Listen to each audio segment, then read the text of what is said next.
Good Friday afternoon. Hey. Victor, you are breaking up. That's weird. I don't know, man. So that doesn't make any sense. Different machine, different network. I don't know what's happening with me. That's so weird. Actually, let me look at one thing.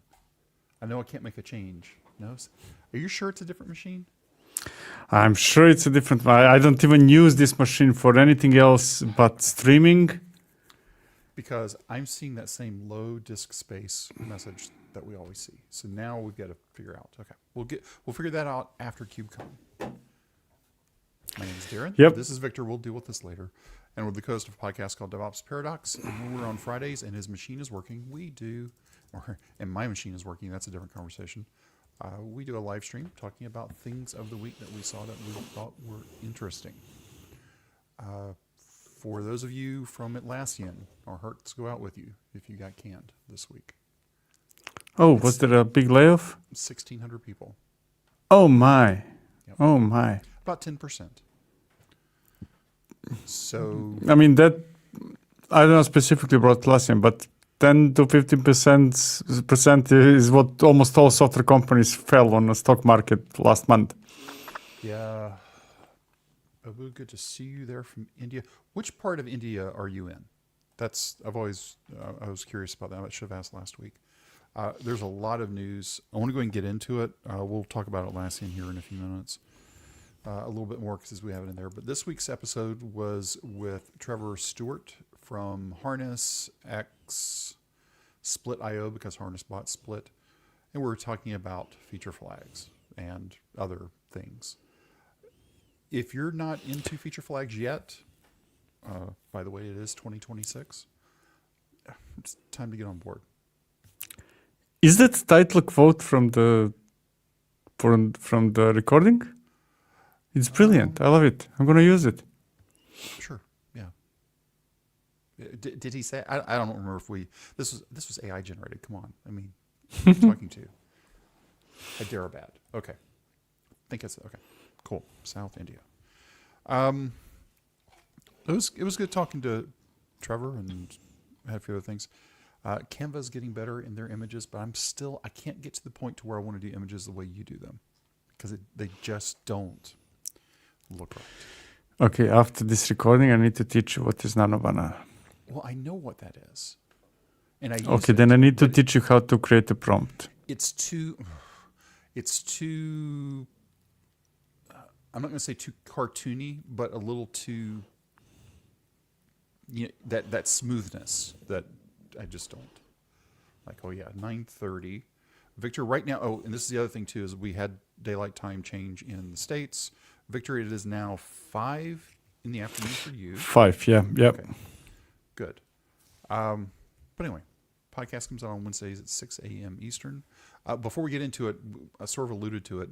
We are going to be gone for the next 2 weeks. One of the reasons is Victor has KubeCon Amsterdam, ? Mm-hmm. Amsterdam. Mm-hmm. And I also saw that North America moved from where it was going to be back to Utah in November. Yeah, but that happened like a while ago. Oh, well, right, but I hadn't kept up with it, so it was... That's very unfortunate. Salt Lake City is awesome, nothing against Salt Lake City, but I was looking for a change for LA. I haven't been there but in a while. The reason why, so if he's louder, give me just a second. Hey, tell me if that's better or not. I'm just checking if I still need to go up, I'll do it a different way. But yeah, we're off for the next 2 weeks. We'll be back on the first Friday in April. April. Can you believe 3 months will be over? The first 3 months. It's almost Christmas time again. It's like, it's going so fast. Anyway, this is one and yet another of a long series of sustaining open source in the age of generative AI. This is recently Kyverno introduced an AI usage policy, blah, blah, blah, where it began. 20 PRs open in 15 minutes. This is the same story over and over again.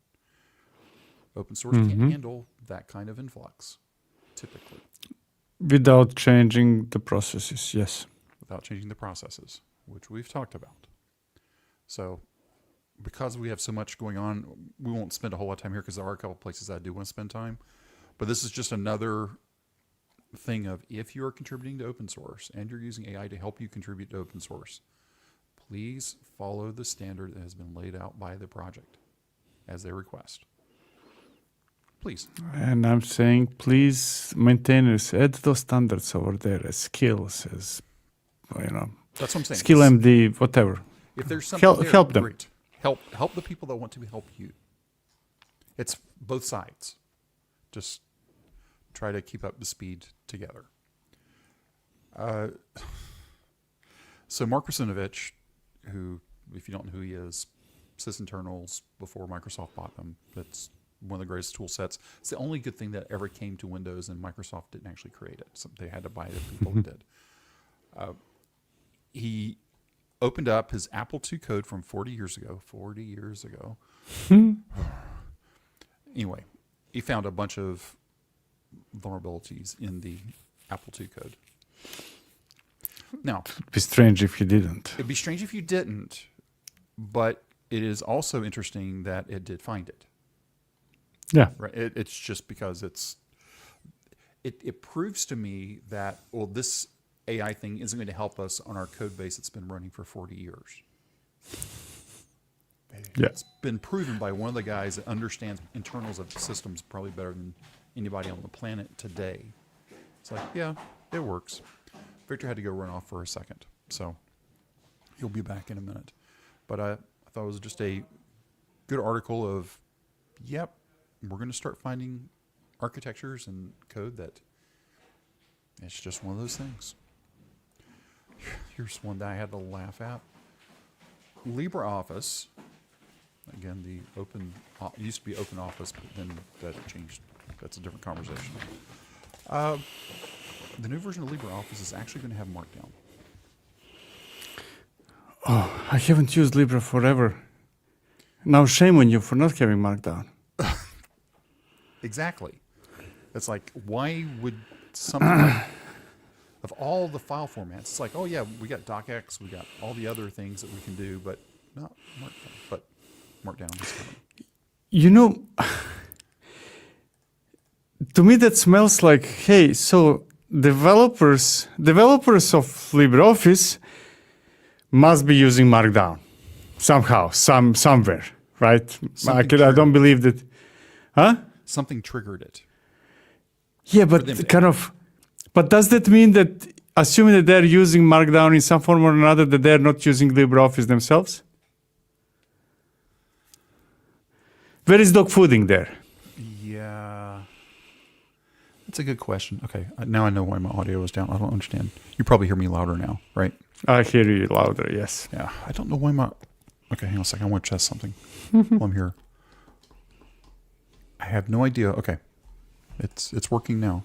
But anyway, I know I'm not on screen. There we go. Too many buttons to push all at once. So anyway, it's going to speak Markdown. So cool. Weird. Yeah, there. By the way, there was one line. This is the primary reason I put it here. Markdown format was introduced in a Daring Fireball post by John Gruber, 2004. 22 years. Okay. I thought it was introduced now, added now. No. But the format, the Markdown format. Okay. Was Got it. Yeah. 22 years ago. Okay. Also in age, we've had 20 years of S3 as of tomorrow. Tomorrow, by the way, is Happy Pi Day. Tomorrow's 3/14. The problem is if you're around the world, is it 14/3? And then it's just another weird day. Do you get it? It's March 14th at least. We can say that. So 20 years ago on March 14th, S3 came to life. Shortly after that, EC2 came to life. Mm-hmm. And has been causing us pain and suffering since that point. You know, when I got to the what's next in that title, my brain immediately interpreted, please, let it be new networking. I cannot take it anymore. I cannot take it. I cannot deal with hundreds of subnets anymore. Yeah, that won't happen. Because whatever. But anyway, well, it could happen. So it goes through all the history of S3 and all the things that they're getting ready to do in recent years and blah, blah, blah. So anyway, but if not for S3, we wouldn't have data lakes. We wouldn't have video streaming, for lack of a better term, because we needed blob stores. I mean, you could say that we wouldn't have cloud. In a way, that was the birth of hyperscalers. Yeah. I mean, think about it. This was the first service from AWS. Yeah. I believe. Or was EC2? And as far as I know, at least among widely adopted, the first, I don't know, self-serving infrastructure in cloud. That's very true. Anyway, happy birthday. I don't have a birthday whistle. Otherwise, we do it. Even though nobody uses Elastic Beanstalk anymore, except a few people that I know.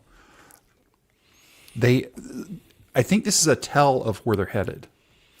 It now offers an AI-powered environment analysis to help you quickly identify root causes and blah, blah, blah, blah, blah, which is, okay, great. That's what we want AI to do for us. It's cool. Right? But to me, this is a canary in the coal mine of, okay, they're testing it on Elastic Beanstalk, which has evaluated or has changed or evolved is the word I was looking for, evolved over the years, right? It used to just be a quick and easy stack. It was basically CloudFormation without the CloudFormation to build something. Yeah. It's like, I want a Java stack. I want a whatever the stack was at the time. And it was simple. And I think this is where is anybody using Beanstalk? Yeah, there are still people using it. Or widely used, right? Is it kind of, let's experiment with something that doesn't have wide impact first type of Possibly. situation, right? Yeah, manage cost, a little bit, or a good monolithic app would fit good on Beanstalk, right? Those kinds of things. To where or maybe you're still hesitant to go to Kubernetes. Yeah. Right? There's some cases. So anyway, that's where Beanstalk can help, even though Beanstalk does run containers now and whatever. But the key part to this is I think they're doing it in this environment first because A, it's probably not being used as much as their other runtime environments. I think I feel safe saying that. But this Elastic Beanstalk also touches on all the types of runtimes that do exist within AWS. Yeah. But I feel that Elastic Beanstalk users are less likely to jump on the latest and greatest than some other users, right? Agreed. Yes. And then less likely to actually use AI. Yes. Putting AI here as latest and greatest, right? So it still feels like a strange choice. If I would be in their shoes, I would pick something that is kind of new and funky, maybe not as used as RDS. Let's not mess up with RDS, but still something that attracts enthusiasts. Right. Yeah, the way I look at Elastic Beanstalk is, if people have committed to Heroku or Fly over the years, that's the mentality I apply to Elastic Beanstalk. It's like once you've locked into it, you got to have a really good reason to leave it. Yeah. And so that's that. Fair enough. Okay. Cloudflare released this new API call to where you can do, or it's a new API called the crawl endpoint, to where you can point it at any website and it will crawl a whole website. Oh, nice. With one single call. Now, here's the interesting thing. Isn't Cloudflare also the one that blocks bot traffic to all their websites? I was about to say that, kind of like, come on, guys. Come on, please. I actually complained to 2 projects so far in last 2 weeks, directly to the maintainers, to authors of the project. Is kind of, hey, I wanted to try it out, and then I asked Claude to check it and to tell me kind of like what is it and how to use it, and then it was blocked. 403, yeah. 403, exactly. And in both cases, the answer was Cloudflare. Cloudflare, yeah. But Fun. but it can return multiple output formats. That's the thing is, if you remember a while back, there was, if a Cloudflare site, you could check a box and start returning back Markdown. This is what you want. You want to return Markdown so agents can consume easier. It's a different conversation, I think, but so HTML, Markdown, and structured JSON, all the things. But anyway, the big point here is the crawl endpoint cannot bypass Cloudflare bot detection or CAPTCHAs, blah, blah, blah. But anyway, the key part to this /crawl, there has been a whole industry built around websites, SaaSes, that will spider other websites. And now Cloudflare did it with a single endpoint. Brilliant. It's all you now need is an index of all the sites. That's where you use AI to start searching Google to give you back keywords that will and will never stop. As we mentioned before, Atlassian shedding 10% because it was interesting because AI. There was actually a video that the CEO did that's been released. I don't know. It wasn't. I don't know if it was. I imagine it wasn't meant to go to public, but it has been. But they're sort of following the same model. I think it was in this one. Maybe it was a different one that Block did, to where they're giving a very reasonable. Here it is. Companies being generous, departing staff paying 16 weeks of wages plus another week for each year of service. So if you'd been there 9 years, you would have gotten paid 25 weeks. Not that I'm bitter. Plus bonuses on a pro rata basis. Workers who have booked parental leave paid for it in advance. That's good. You also get a $1,000 technology stipend after they hand in laptops. So that's basically like returning a Coke can. Now, while you were talking, I checked Atlassian on stock market. Their peak was in 2021. Oh, yeah. So kind of don't blame AI. No. Well, and that's what I think. I don't think you can blame it, but I think he was the one that said it would be disingenuous to pretend AI doesn't change the mix of skills we need or the number of roles required in certain areas. It does. That's the bottom line right there. You know, I feel that we will see two, maybe not explain like that in public, but we might see two types of firings, right, or layoffs. One is we don't need you anymore. Kind of, we don't need this number of people anymore, actually. But another one would be kind of, we don't need this number of people anymore because that's easier to explain than to say, actually, you are not the right fit anymore. Right. And then we will, and then give us a month and we'll hire again, but different profiles. Yeah. And that's going to be devastating, right? Yeah. Because then it's much easier to say kind of, oh, laid off because, life. Yeah. Anyway, that's that. And we've talked about brain fry too, just because we're babysitting bots and agents. Instead of surfing the web, like what you would typically do, or play Minesweeper for those of us that were on Windows.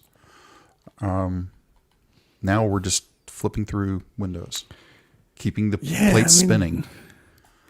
You're now describing a tech lead, a manager, a product manager, and many other roles. Yeah, it's just now that the app developers that are doing this weren't used to playing those roles, which was basically sitting around keeping the plate spinning. Yeah. Now we're doing that on top of everything else, but just another. This is yet another article in that same vein. Did you see this about anti-gravity? No. And they made it sound like a really good thing. Users protest as anti-gravity price floats upward. So it's now the agentic tool is pointing devs towards on-demand credits or $250 a month for Ultra plan. A few guys that I know that were hardcore into anti-gravity have dumped it and moved to Claude because of the pricing. Yeah. I mean, that's, Claude dominates that part of the market. It's software engineering, and I'm pretty sure that everybody, including Google with Antigravity, was giving generous prices just to capture people. But they might have miscalculated kind of that capturing people is finished. Yeah. The key part here was obviously a lot of complaints for the $20 a month per subscription. Okay. Pause. I do not expect an all-you-can-eat buffet, nor do I expect the supersized meal for $20 a month. Yeah. I don't, but a lot of people do. Yeah, you go to real buffet for $20 and you say, this has no Michelin stars. Exactly.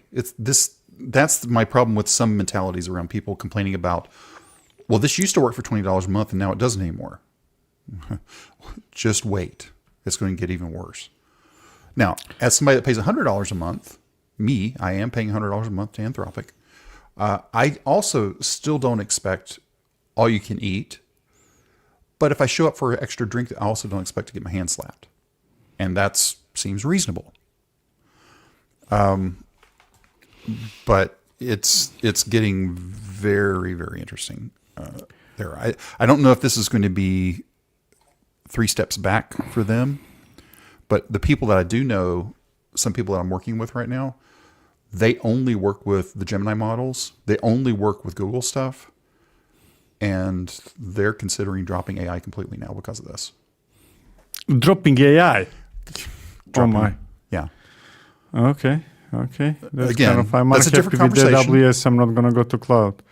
This is that same, again, different conversation, but it's interesting. So if you're an Antigravity user, So here's my prediction. I think that we will talk about $250 or $200, which where most of the prices are right now, at least within company deals, to be very generic and not generic, sorry, generous.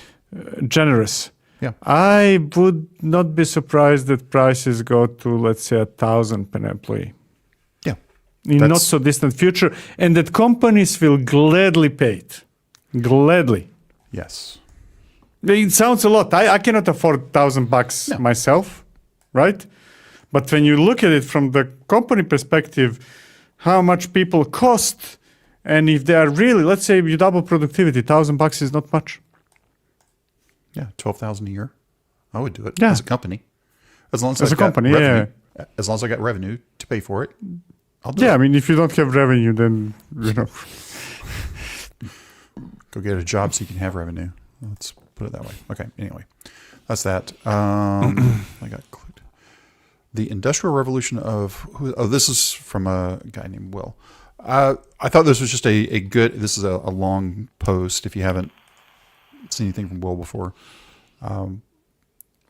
this goes into the same thing of artisan software versus mass-produced software. That's what the basis of this is. yeah. So it's not super. I said it was long. It's not super long, but it's just another take on that of the artisanal. Again, my wording for that is free-range organic code. I don't know that we need to anymore. I repeat this as a broken record, and I will repeat it again. I don't feel that we are going to lose software engineer as a profession. That stays. I'm convinced in a foreseeable future. Nobody knows, like 5 years from now, 10 years from now. Nobody knows. But software engineer stays. That's not going away. And if it goes away, it will go away after many other professions. It's just that it's going to be very different. Yeah. Very true. Okay.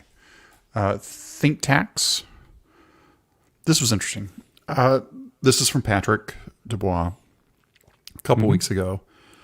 And it's interesting. This goes back to the brain drain thing that we were just talking about.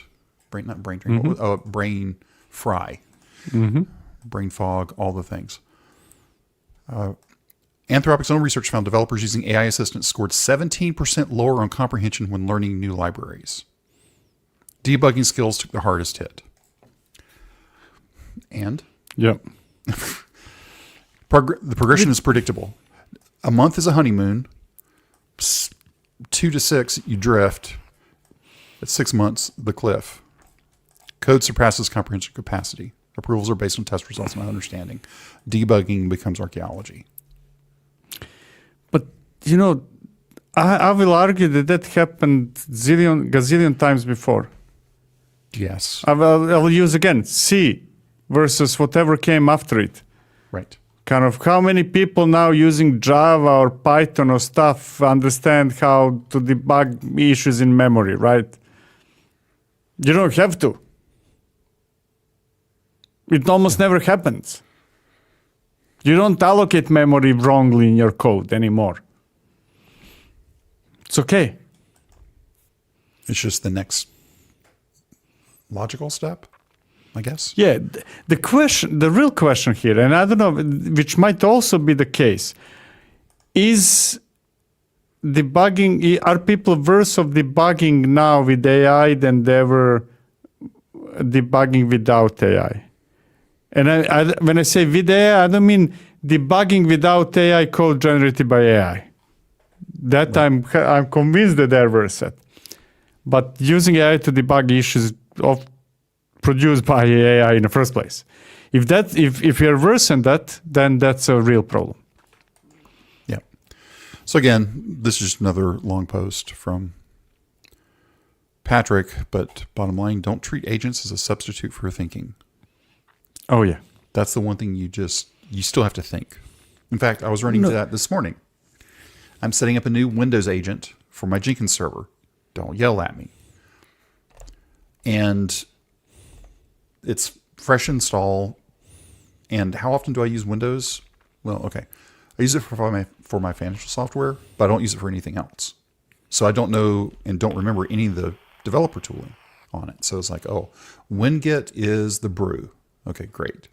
Find all these things out. So I sat down with Claude. It's like, hey, look, we already have all this stack set up for setting up on Mac OS and Linux, but I need to do the same thing for Windows. 30 seconds later, it's written a verify Jenkins file for me that also included a whole new task. Remember task.dev, a whole new task to set up all the tooling on the Windows agent. Great. Thanks. Yeah. I couldn't do that in a minute, 5 minutes, an hour. Yeah, but so that's the real question, kind of like, are you worse now with AI using that Windows than you were without? I'm better. Exactly. And I have a beef also with that sentence, the one that was highlighted there. Yeah, don't treat agents. Yeah. Yeah. The thing is that situation flipped. If you were a developer, you probably spent a marginal amount of time thinking and most of the time not thinking. Because most of code writing is not thinking. At least not thinking in terms like, oh, let me really think. It's pa. You write. It's mostly mechanical. Now you need to think so much more. With the AI forces you to think so much more. At least in a sense of the percentage of time spent of thinking. Or I'm doing it completely wrong. I don't know. It's one of the two. Because I'm not doing anything these days except thinking. Yes. What should I do? How should I do it? Why should I do it? And so on and so forth. Well, I was reviewing the output that it just gave me before we started today. And I said I was using task.dev for my task management. So I don't have to use make. And for cross-platform because task runs everywhere. And it was trying to winget install task in the task file. I went, okay, you don't need, I said, thank you, but that doesn't need to be there. And it was trying to install just Node naked. And I was like, no, let's use a Node package manager. Let's use FNM because that's what I use for all. So it's these little things, but I had to have known what was to look for. Yeah. And just, anyway, I think the human augmented with AI is powerful. That's all I'll say about that for the moment. Amazon Assist AI coding isn't the source of outages.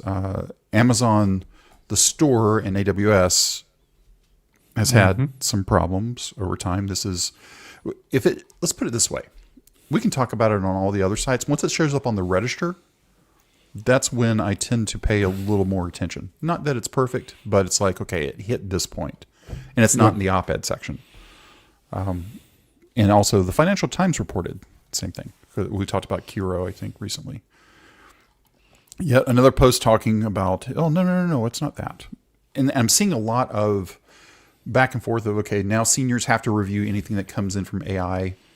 Okay, why weren't you doing that to begin with if that's true? Right, again, if it's true. I don't know if it's true or not.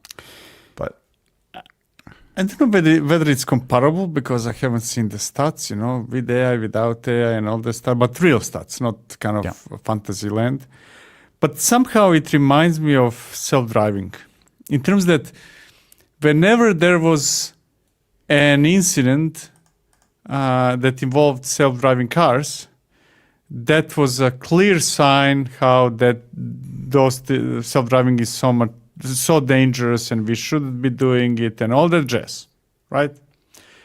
And then you look at statistics and say, actually, per kilometers driven, it's so much safer.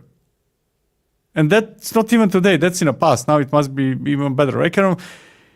If you don't look at individual incidences in case of self-driving, and I feel it could be similar with AI, but kind of take a look at the global picture, compare apples with apples, oranges with oranges, and then you might come to a different conclusion. Or you might come with the correct conclusion. I'm not saying that it's wrong, right? Just don't look at individual cases. Yeah, because you can't blow off the individual case, especially if it involves a human fatality or something else, right? You have to understand. But when you step back, the big one to me is not just cars, but air flight. Yeah, flying on a plane.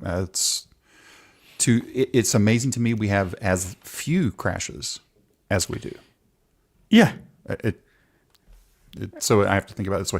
Here's one thing I did want to call out. James Gosling, who was lead designer on Java, he left his distinguished role at AWS a couple of years ago.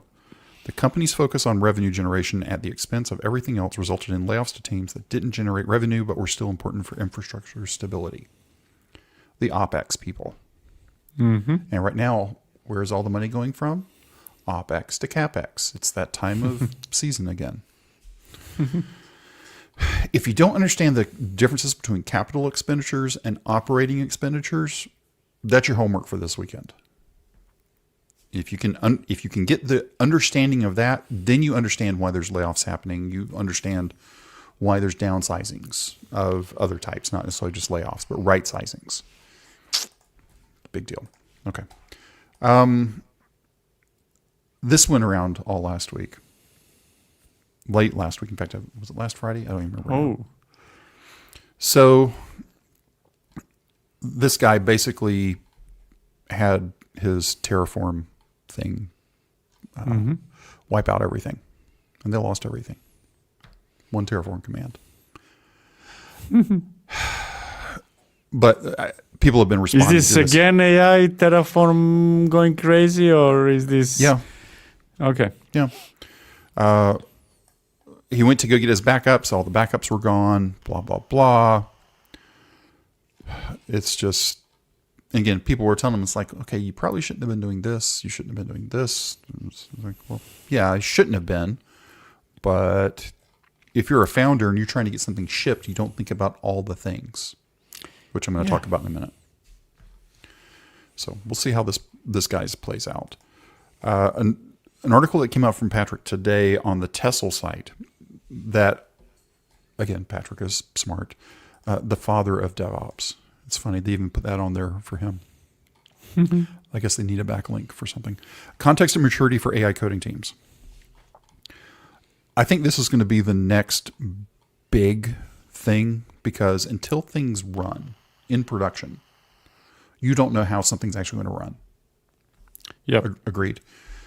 But I think now, and this is how I interpret this article, is in this observe cycle, the context development life cycle, this observe is going to have to get fed back into, as we would have expected, back into the real code being developed or being maintained at that point. You've greenfielded, you're now GA, now you're in the maintenance cycle. If we don't keep that context up, we're going to lose it. And it'll be just even worse than it ever has been, I think. So feedback is never going away. If you think you don't need feedback anymore, you need feedback. You need feedback. But just a good high-level article. Okay, this one. Copilot Cowork. Does the phrase cowork sound familiar to you? Yeah. I mean, is it alluding to Anthropic Cowork or what? Anthropic, yeah. So Yeah. here's a really long post about, we don't talk about Microsoft on here a whole lot, especially the Microsoft Office products. And you're thinking, Darren, why are we doing this? So Okay, is this Office thingy? it's for Office. Yep. Okay. So it integrates nice and tight with Office. Good, right? That's not a bad thing. If anybody needs help, it's going to be that Microsoft Office suite, especially Teams. How it shows up, it cleans up your calendar, blah, blah, blah, blah, blah, blah, blah, blah, blah. Big, long thing.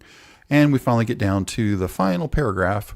Working closely with Anthropic, we have integrated the technology behind Claude Cowork into Microsoft 365 Copilot. Well done. Well done. So basically, it was all this thing saying, oh, well, actually, we just tied the two together. Yeah. I mean, I noticed that it's been since a while ago, Microsoft is not putting all their bets now at OpenAI anymore, right? They're trying to do the same thing as AWS. Hey, we are an infrastructure company. We are software providers. We're going to work with any AI vendor there is. Yep. Kind of. And you can, what was the name? Azure Foundry, I think. Yeah, you can run inference of any model. It's not OpenAI. I mean, it is OpenAI among many others, right? Yep. Will be more broadly available in the Frontier program starting in late March. But basically, the only reason I put this in here was because of this one sentence. Working closely with, basically, we didn't know how to do it quick enough, so we just worked with them to make it work, since they were already doing it for Google. They're not for Google, but with Google tie-ins. Yeah, That's how I feel that they are realizing that they went too far away from their lane, and now they're going back. Right? Yeah. This is anecdotal, so I don't know how true it is, but whenever I speak with people who somehow use Windows, it's kind of like, I'm not touching Copilot. I'm not now talking about GitHub Copilot. I'm talking about Copilot being everywhere, kind of like you cannot escape from it in Windows anymore, right? Kind of, it doesn't work, man. It doesn't work at all. I'm going to stay there for a second. Mozilla released the latest version of Firefox last week, to where you can completely turn off AI integration. Okay. Right? And their own integration. Their own integration. Yeah, there's like one setting to where you can go in and say off. Now, my beef with it, I'm thankful for it, but my beef with it is it should come in off by default and then let me turn it on if I want it. I know why they don't do that. I appreciate it. I understand it. Still doesn't mean I don't like it. But to be honest, I haven't myself, and I'm not saying that that's the case for others, I haven't found the usage of AI being integrated in browser yet. No, I can't. I could not figure it out. I want to, but I didn't figure it out. Yeah, me either. AI Ops is so powerful, vendors are building tools to clean up after agents that break your infrastructure. So we have agents that break infrastructure. Now we're going to have a janitor agent come through and clean up. Sort of sounds like Gastown, doesn't it? You remember when we talked about Gastown a month ago, 2 months ago? Yeah. We had all these different agents watching everybody else. Yeah.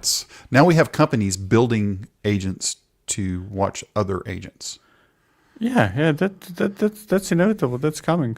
Yeah. It's not that much watching. It's kind of different agents for different tasks, right? That's where we are going. And just like one humans. of them is, I mean, clean up infrastructure. That's not conceptually or mistakes in infrastructure. That's not that different from code review agents. Correct. Right? So anyway, that is coming. Gartner predicts up to 40% of enterprise applications will include integrated task agents in blah, blah, blah. Of course, Gartner also said there are going to be agents everywhere. I'm making this up, but not really, but I'm making it up. Gartner said everything was going to be agents in 2026, in 2025, and then early 26. They said all agent programs are going to fail by mid-26. So, again, that's me making it up. That's not what they said. But I don't know. Does anybody even listen to Gartner anymore? I don't.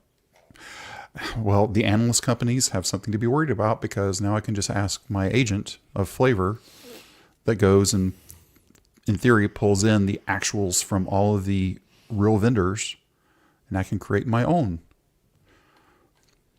deck of what I think is real for me. Yep. Paperclip. I did not send. Have you seen this yet? I didn't send it to you on No, purpose. I don't know. What is it? Open source orchestration for zero human companies. Oh, So basically, you define a company with all the different roles as different agents with different models if you wish. And you go off and let the business run. I love that idea. This is, to But me... probably for a different purpose than maybe intended.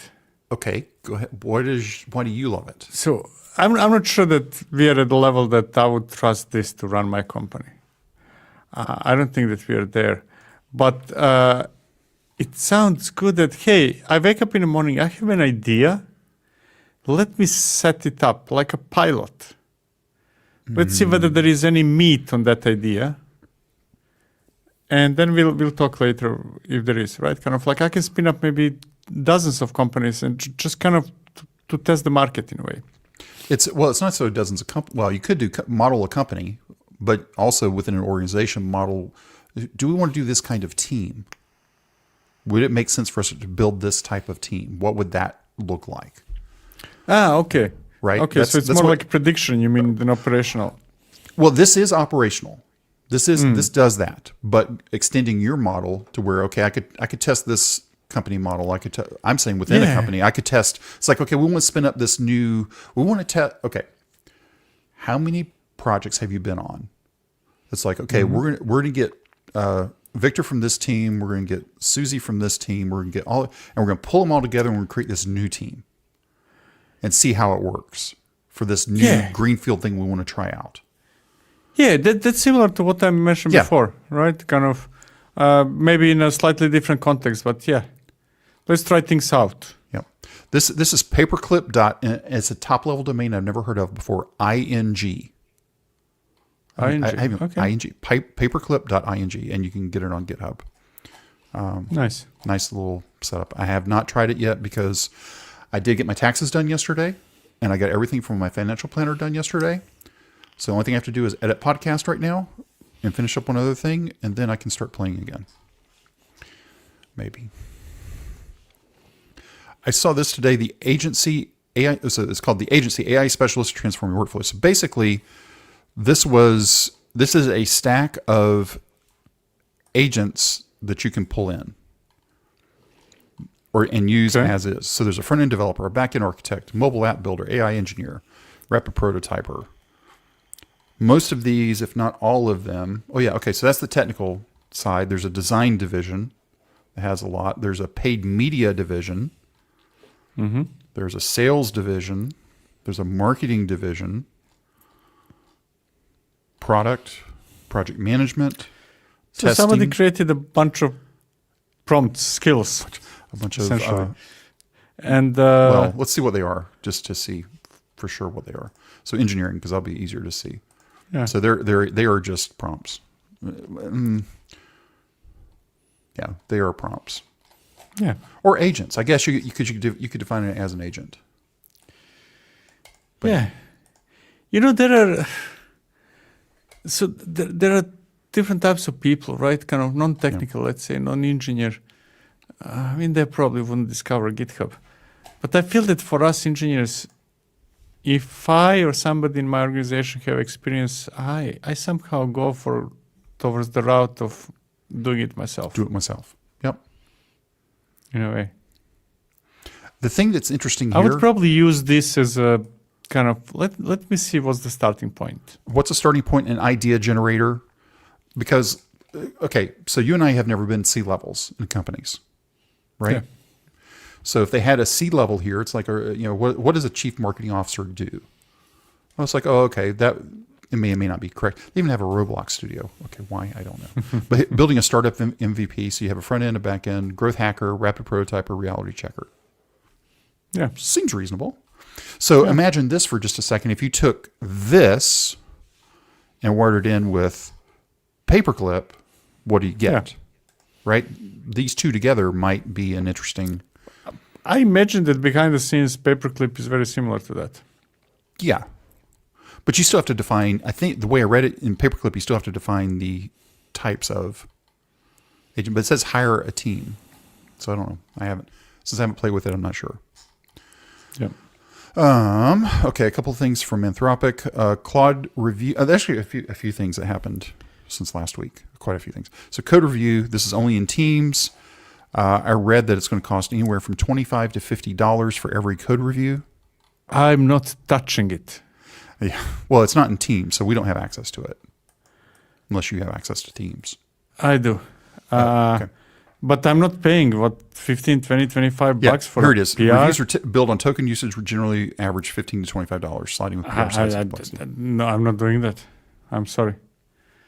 And I'm not even saying that in a parallel universe, kind of, if you ignore the existence of everything else, I'm not saying that actually, 15, 25 bucks per peer review is probably less than what the company realistically spends on it.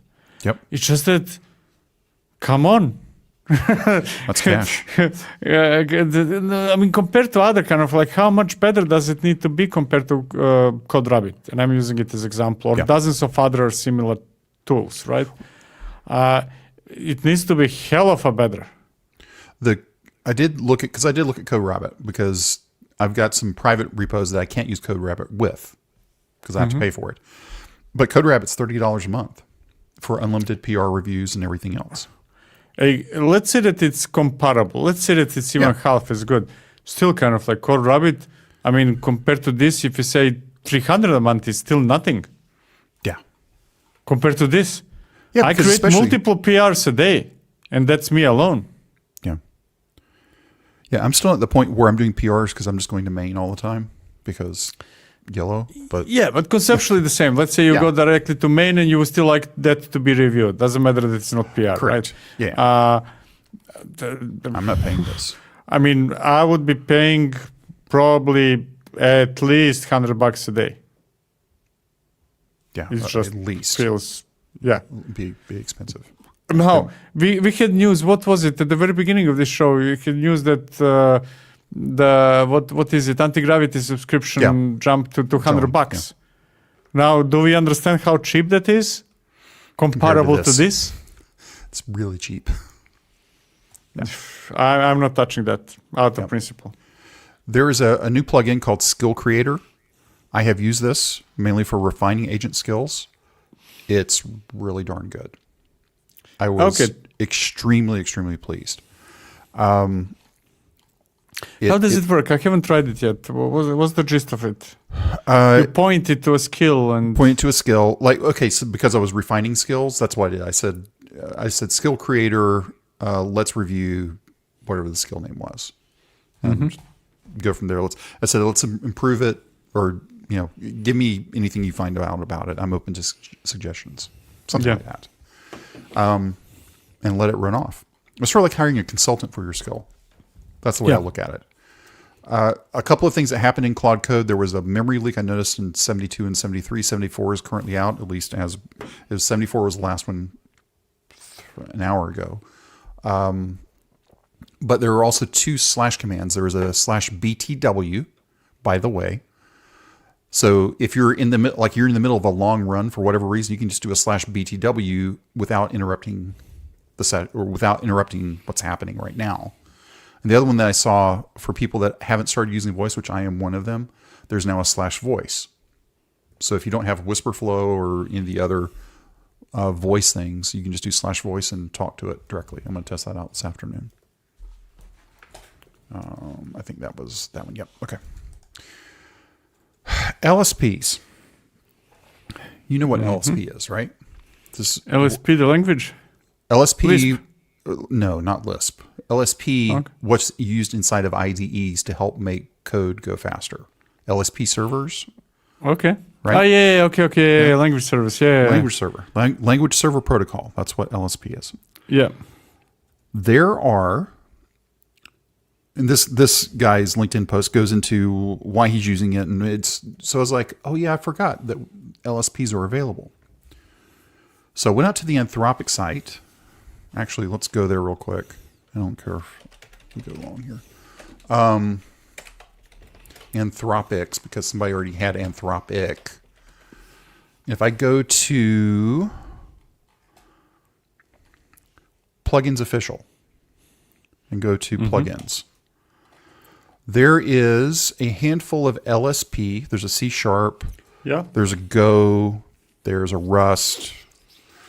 So I was working on a project to where it's Rust and JavaScript. It's a Towery app. So I installed those two LSPs. It silently got quiet. In fact, what was funny is, because I just like, oh yeah, let's install those. And I'm thinking, okay, it's going to tell me if it needs anything. And it never told me anything. I was like, oh, okay. I guess everything's fine. Well, it turns out that you have to install Rest Analyzer for Rust. But it never complained to me that you needed to. So I installed all this. And holy cow. I was going to say the word. Because by default, everything is grep and sed and blah, blah, blah. When you're using an LSP, it does things the right way. So all the links are already down in the show notes. Get into the notes here. Or in the comments, this guy's addition to his Claude MD. Use IDE LSP tools, blah, blah, blah, before search grep find. Fall back to standard tools only if LSP returns no results. Yeah. So for anybody that's doing coding work and you're not, I think every language there. The only one, it said Java's supported, but I couldn't find a Java one, but there is a Kotlin one. And I'm guessing Kotlin and Java are probably what it's going for. Yeah. I think this is smart. I can't believe I didn't do this before now. Months ago, Claude asked me kind of, hey, you're working with Go. Would you like to enable Go plugin? I think they called it, or something like that, which is the same. Sure. And yeah, I noticed immediately the difference. Yeah, I did that also for a CLI that I'm working on, a Go CLI. And I was like, oh, that I should have done that a long time ago. It makes a difference. I'm considering doing a live stream of where I just set up a brand new project, like a Go CLI, with nothing other than just an idea, and start putting in the different things that you'll want when it's all said and done. Oh yeah, because there's a lot, but but you don't need them until a certain point in the process. Because if you had them all up front, which would be nice, but then you don't understand why you need them. Yep. This post was, the guy was hitting a Claude Code Pro limit. That's the $20 a month, which I used to be on. Every time Claude Code runs ls find get diff, feeds raw output straight into the context window, right? Which is true. So there's a Rust token killer, hooks into Claude Code and automatically strips noise from the tool's outputs before they hit the context. No workflow changes needed. So PyTest output, 99% of tokens needed. Fine, 91%. Your mileage may vary, but this is one of those things. I mean, Claude is increasing the token usage like crazy for good reasons.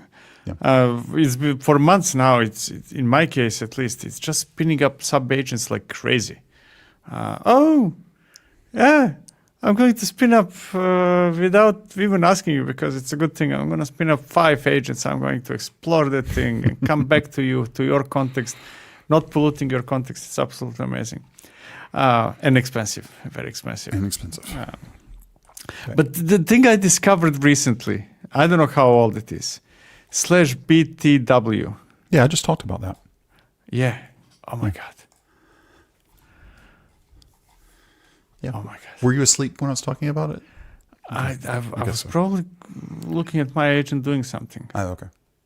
So that's the problem, is since I'm driving the show here, I can't, I keep looking around the corner to see where I'm at on the next, because I've got 2 agents running somewhere else in the room. Every once in a while, this laptop over there lights up, lights up, and kind of like, and I quickly look at it and kind of, okay, continue. Kind of. Yeah. Yes. This is a post I saw this morning. The token cost to build a production feature is now lower than the meeting cost. We talked about this, to where using AI is cheaper to do that than it is for minimum wage, right? It was $10.52 or some weird number. Yeah. But, and of course we say, okay, maybe not. But this one is now interesting. To build a production feature is now lower than the meeting cost to discuss building that feature. Okay. We talked about how many times were you put on a team. Well, think about going into meetings and how you figure out, because this is always a fun one for me as a consultant, is okay, hey, we're going to have a meeting for an hour. Great. How many people are going to be there? 20. Great. What's their blended hourly wage? That's going to be about $4,000. Ah, okay. So is that hour going to be worth $4,000 to the company? No. And one of the things I started doing is that every once in a while I get notification Slack of somebody doing some meeting where I wasn't. I was not supposed to be there, but it's somehow related to what I do or interesting and stuff like that. And Zoom, luckily, generates the transcript, and that goes immediately to Claude Code, and we start having a conversation. What was this about? Okay, tell me more about this, and things like that. I love it. It's literally cheaper to build the thing, see if it works, than to have a 30-minute planning meeting about whether you should build it. Yes. Okay. Maybe not 30 minutes. I mean, let's not stick with the minutes, but that's one of the fights I'm having, and that's that I don't want to see any design documents anymore. I don't want to see any architecture diagrams anymore. I want to see you build it. Yep. Completely inverts how you should run software organization. The planning layer becomes the bottleneck because the building layer is essentially free. The cost of code has dropped essentially to zero. In comparison, yes. In comparison, yeah, relative, kind of. Yeah. It's much cheaper, let's put it that way. This, the planning industrial complex is dead. Yes. Okay. Datadog talking about how they built Datadog's MCP server, all the stuff they learned. I think it's always funny. We see people talking about MCP is dead, long live MCP. I think skills can help us get there, but if something falls apart, then you need to go MCP unless there's a reason why you need MCP to begin with. It's not the silver bullet, nor is skills the silver bullet. Going back to thinking, we have to think. This whole conversation is wrong. And I think that the conversation really is kind of what should run locally and what should run remotely. Mm-hmm. Right? Yep. Whatever that something is. And then once we establish that, if something should run remotely, what should be the protocol to talk to that something, right? And that's not skills. No. Right? Yeah. We can say, hey, maybe MCP is not the right way to go. Maybe it should be REST API. Maybe we should call it through CLIs. Maybe agents can run those CLIs. Maybe we can instruct agents when to use those CLIs through skills. And then we get to skills, right? And for many people, local is all you need. Just to be clear, vast majority of software engineers are primarily coders. They don't need remote stuff. But some of us do. And I somehow imagine that people do not distinguish the server and the protocol, right? And we should be comparing, hey, should this be a server and do something and you invoke that something somehow, or should it be a skill or something else? Right. All right. This was still a good article to look at of how they constructed it, because what you don't want to do is just create an MCP server like you would typically create a standard REST server. Oh no, please don't. That's the exact opposite. It's like, it's just, I see server. So, and REST is like MCP and MCP is like REST. It's like, no. Mm. So this is a good post to sort of understand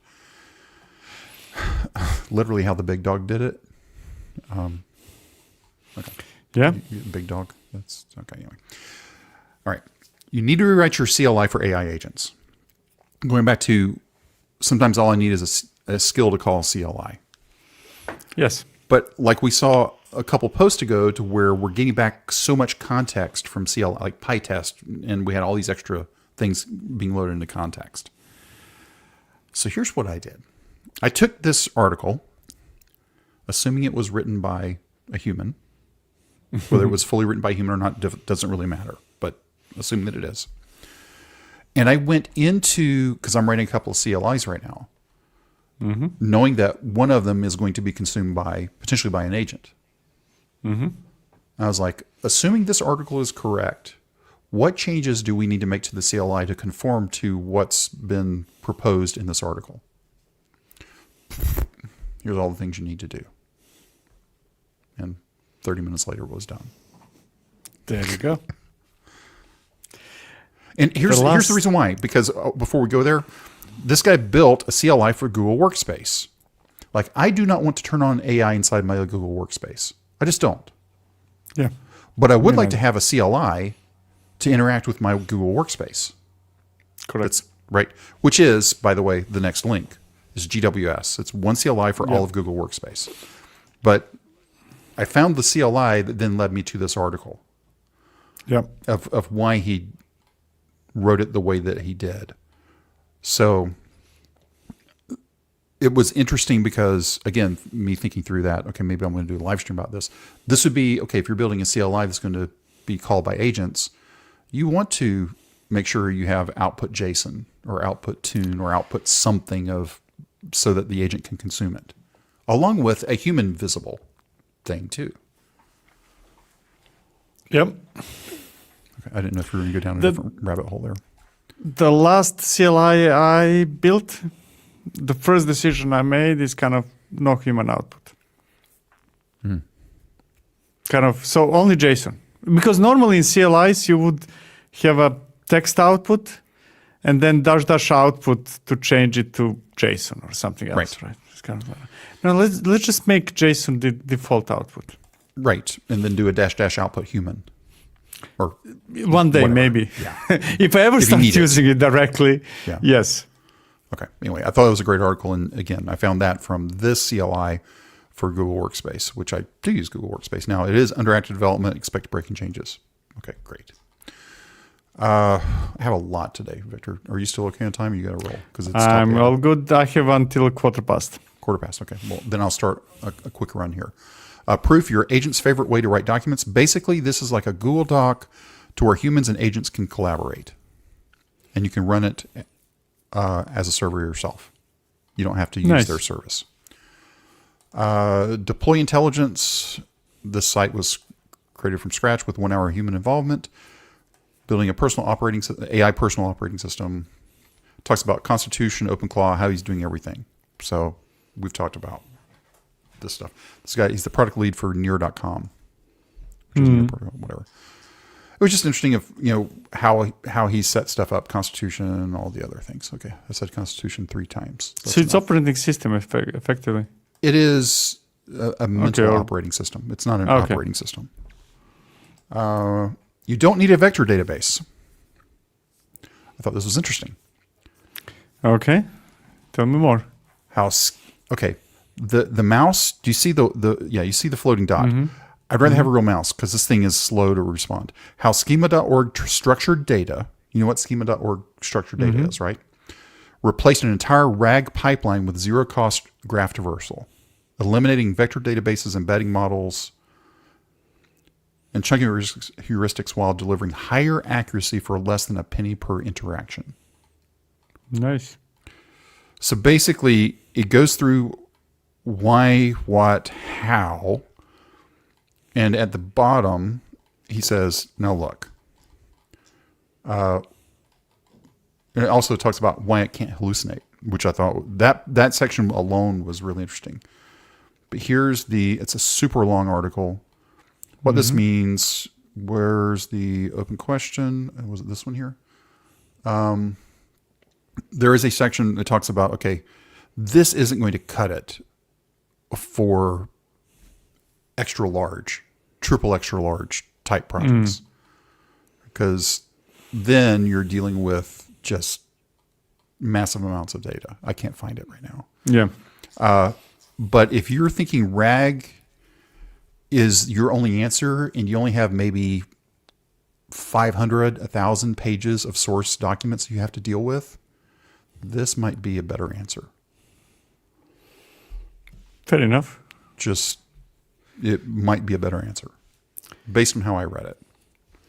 I mean, I would, if I understand right, we don't need embeddings for putting, and we don't need embeddings for querying. Correct.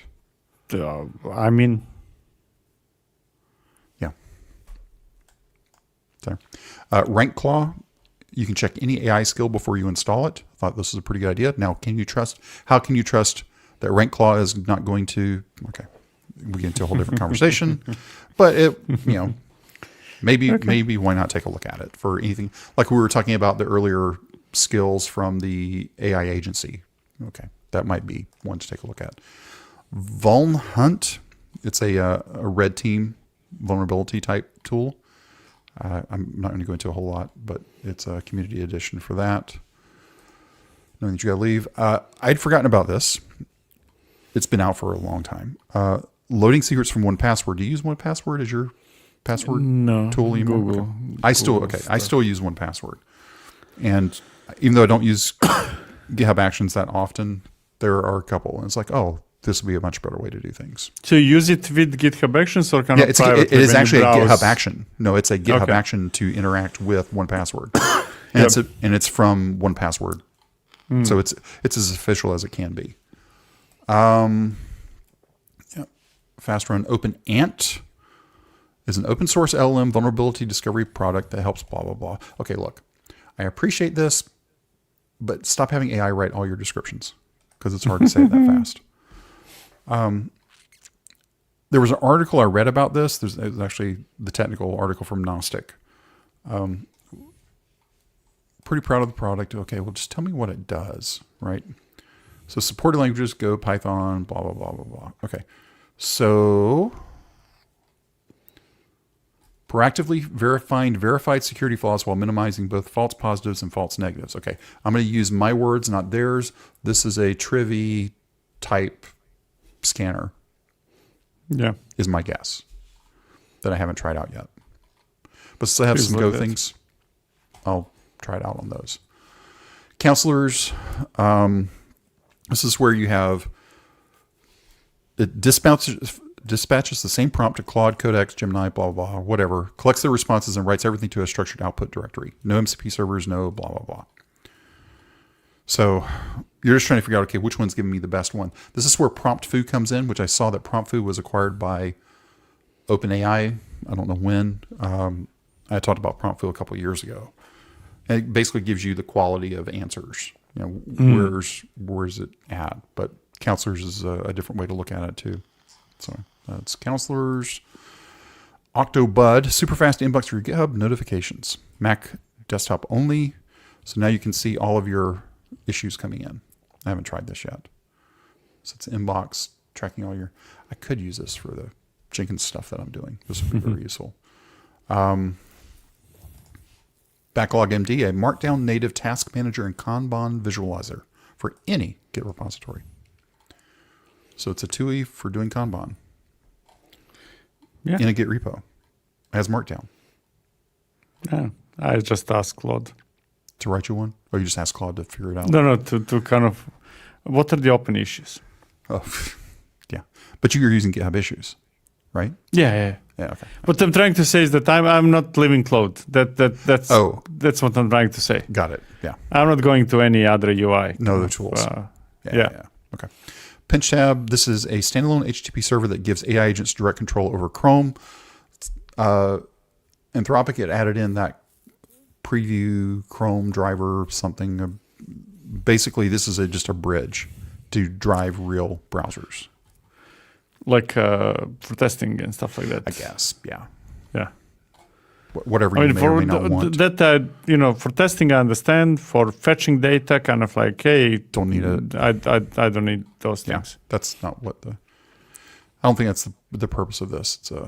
It's cool. Lightweight, 12 meg Go binary. Go is so stinking small. GStack. This is from Gary Tan, the guy behind Y Combinator. This is his exact stack for not necessarily running Y Combinator, but how he does his stuff. Great. Nice. Okay, almost there. Dave Millo, we used to work with him. He opened up a bug or a feature for OpenClaw, which ended up causing him to create CardioClaw. So I'm going to go back to the post here. OpenClaw has two scheduling primitives, heartbeats and cron jobs. And that's what you saw as well when you set it up? Okay. They live in different config files, different schemas, and visible to each other. Basically, it sounds like there's two different pipes completely. Does that make sense? I mean, that's all right. That's an observability problem. And Dave's a big data orchestration. To say Dave's a big data orchestration guy is a gross understatement. So CardioClaw scans your OpenClaw configs, normalizes heartbeats and cron jobs into a unified format, so we abstract them to cardio objects. Dave's a bodybuilder. And presents everything in a single dashboard. Read only, doesn't create or modify, it just gives you a place to see everything and what's coming next. So that's CardioClaw. And then your video this week was about the end of static UIs. How many times? Static UIs, yes, or at least decline. The decline. Decline. It's all CLI today. That's what I'm hearing. No. I do think that we need graphical representations of stuff, and actually that's where I'm going. I'm just saying that if you don't, the whole UI is built on the idea that we know what the user input is, and we know what the output is, not in terms of exact data, but the schema. Right? Like you go to Grafana and you see 7 dashboards, or a dashboard with 7 panels, kind of like, and that's based on predefined input, kind of, I know that you need those exact 7 dashboards, and it's predefined output because those are the exact queries that are made. And with AI, neither of those two is true, right? Yep. You're going to ask something AI, and how can you visualize something if you don't know what the input is? Structurally, conceptually. I'm not saying, we don't know which shoes you're going to buy on Amazon, right? But we know that you're buying shoes. Here, I have no idea what the user will ask. And I have no idea which output AI will generate, right? So I cannot deal with static visualizations anymore. Yep. That's my premise. Yep. Okay. Somebody we haven't seen in a while, Moz. Good to see you. Hey, Moz. Okay, so that's going to be it because Victor's got to run. I've got to run. We are not here for the next 2 Fridays. So again, we'll be back at the beginning of April. Victor, have a fun time in Amsterdam where it's going to be cold. Yeah. It has to still be cold up there. And you will need, for the next episode coming in a month or so, you're going to have to apply some very heavy filter. In terms that the number of news that come that are interesting in a week is tremendous. And then kind of if it's 3 weeks or whatever it is, you will be bombed with links. You will have like 150 links. I have already, while you were talking about your video, that was running through my head of how in the heck were we compress this? Because we went long today, yes. But I thought a lot of it, there was probably 3 articles that we could have dropped out of that. Otherwise, I thought there was but most everything. In 3 weeks, you will have 100 articles you need to drop. Well, that's going to be the next skill I write, is not only sorting, but also purging, like for duplicates. Yeah. It's probably kind of establishing kind of this amount of time, this how much, or put a limit kind of, hey, it can be whatever the number is, 15, 10, whatever. What are the most important ones? Oh, dear. Or, it doesn't have to be one-shot conversation, kind of like, which ones do you think are shit? Or not shit, but less interesting or impactful. Yeah. The problem is once we start talking on one that we didn't think was going to be impactful, and then 20 minutes later we're still talking about it, that's the ones that are problematic. Anyway, all right, so everybody have a great couple of weeks. If you're going to Amsterdam, look up Victor. He will be there doing a session with Whitney on choose your adventure, I guess, of something. Yeah, it will be something. That's why I need to run. I have a meeting with Whitney to figure out what are we talking about. All right. Everybody have a great couple of weeks, and we'll see you again in April.